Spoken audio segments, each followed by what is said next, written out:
មើអើយអើយខ្មៅមានបងគឺឈ្មោះនួនអងទេថាអូនខ្មៅតែតាមការបដុង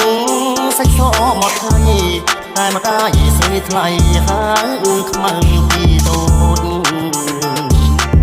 ឆ្នាំថ្មីខ្មៅពេញក្រមុំ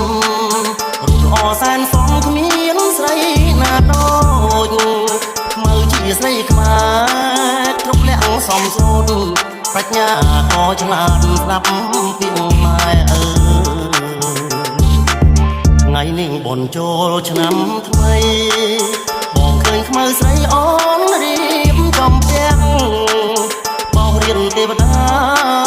ដាក់ខាខ្លាយព្រាំងដាំស្លរូតរាំងជូនម្ដាយទៅវត្តបងឃើញខ្មៅពូនភ្នំខ្សាច់